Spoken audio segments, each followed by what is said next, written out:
Welcome to my views on news. Sunday's first news story is about a marriage between two top families in the Horn of Africa.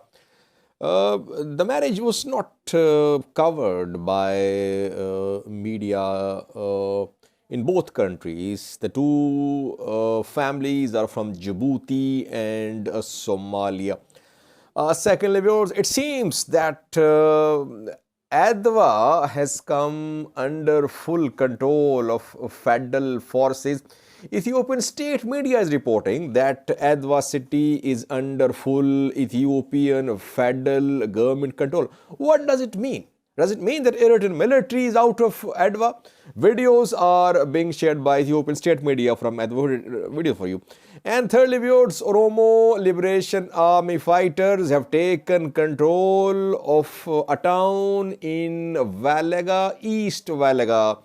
OLA fighters claim to be in full control of this town in East Valaga. Details for you. Firstly, viewers, a marriage between two top families in the Horn of Africa happened around 48 hours ago, but it was not reported by media of the two countries. Ismail Omar is Djibouti's president. His daughter's name is Hibadu Ismail Omar. Sadaq John, Sadaq Omar Hassan is his real name, is former regional police commander of Somalia. He was Banadir police commander of Somalia. He is from an influential tribe in Somalia. You should remember, last year, former president of Somalia, Farmajo, got extension of 2 years from lower house of parliament. Back then, Sadaq John opposed the extension because militias loyal to opposition parties and government forces, they were face to face in Mogadishu. There were fears of civil war. Sadaq John opposed Farmajo's extension. Farmajo had to step back. Lower House of Parliament withdrew the extension, and then elections were held later in Somalia. Sadaq John was removed from service by Farmajo. Then came Hassan Sheikh's government, and when Farmajo was in power, Somalia-Djibouti relations were not as friendly as the relations are these days. Then came Hassan Sheikh. In May, he was elected as the president of Somalia. He reinstated Sadaq John. He restored Sadaq John's all benefits. Sadaq John contested election as well after he was removed from service by Farmajo. I think he won the election because he's from a big tribe in Somalia. And after Hassan Sheikh took office, we saw that Somalia-Djibouti relations improved. And now Hassan Sheikh has been seen twice in Djibouti since he took office in May. This alliance will further strengthen Somalia-Djibouti alliance, or you can say it will strengthen alliance between some political families of the two countries. Ismail Omar obviously represents Djibouti's ruling party, and Sadaq John has also links with Hassan Sheikh. The couple got married. Congratulations to the couple. Secondly, viewers, Ethiopian state media is reporting that Adwa city has come under full federal government control. Videos are being shared. What does it mean? Does it mean that Eritrean military has withdrawn from Adwa city? Firstly, Adwa was already under the control of federal forces and Eritrean military, because offensive on Adwa was launched by Eritrean military and Ethiopian National Defense Force. There was some presence of Tigray forces in the outskirts of Adwa. Adwa town was under EDF and ENDF control. And yes, there was deployment of some regional forces to militias too. What does it mean when government says that Adwa is under federal government control? Does it mean that if regional forces, Amhara forces, Fano fighters are in Adwa, it means that still it can be said that Adwa is under federal government control because ENDF is there. But it seems that here Ethiopian state media is implying that Eritrean military has withdrawn from Adwa city. It seems. That is why, otherwise Adwa was already under government control, federal government control. There was no Tigray administration in Adwa.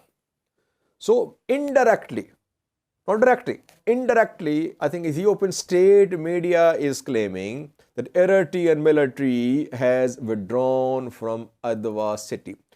3 days ago, Tigray spokesperson, Tigray External Affairs Bureau in charge, Professor Kendea said that there was a massive deployment of Eritrean military, Amhara forces, ENDF, Fano fighters in Adwa.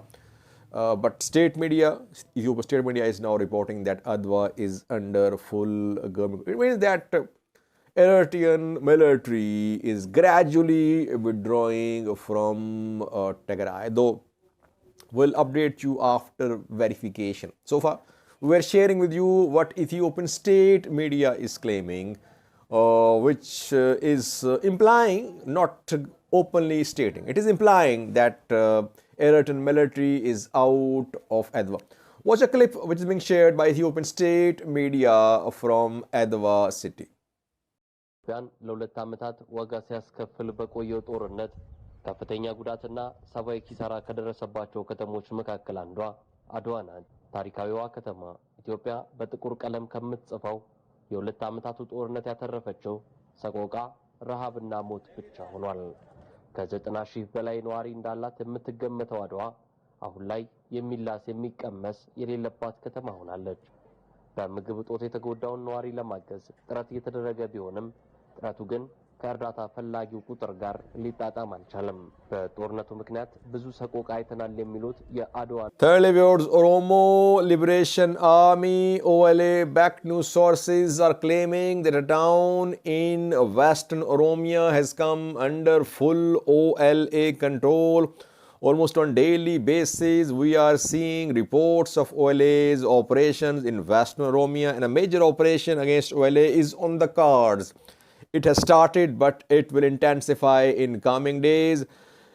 The place taken by OLA is in East Vallega. Name of the town is Ibantu. OLA fighters entered Ibantu around 48 hours ago. There was heavy fighting in Ibantu city, fighting inside the city. Reportedly, government forces have retreated from Ibantu. OLA is in control of entire small town. Prisoners have been released from a prison in Ibantu. We have seen this practice from OLA in other towns of Valaga too, that wherever they entered, they released prisoners. So prisoners in Oromia would be praying for an OLA attack, because wherever OLA fighters enter, they release prisoners. So it happened in Ibantu too. Secondly,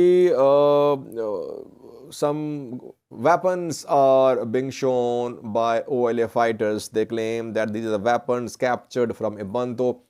Reportedly, government forces tried to reorganize themselves in Gida, which is close to Ibantu, and they've been trying to retake Ibantu. OLA's strategy in Western Oromia is that it enters towns, it releases prisoners, it attacks government offices, sometimes it robs banks too, and then it retreats mostly. In most places where OLA entered in recent, we've seen that OLA retreated, like Nakamte, like other places, Mandi as well, that OLA entered, then OLA had to retreat from these places. The same could happen in Ibantu. how long will OLA keep on conducting these operations, and can these operations ensure achievement of OLA's final goal, that is reaching Addis Ababa, taking control of the capital, and ensuring that people's rights, Oromo people's rights, are protected? How can OLA achieve its targets by carrying out these hit and run attacks that OLA enters, it retreats? So, yes, it creates instability. Government is not able to function smoothly if such attacks happen. At the same time, can we say that OLA fighters are in a position to achieve their objectives, their stated objectives? Maybe in a separate video we will try to analyze what is happening in Oromia. So far, OLA is showing that it is still a force to reckon with, especially in Western Oromia.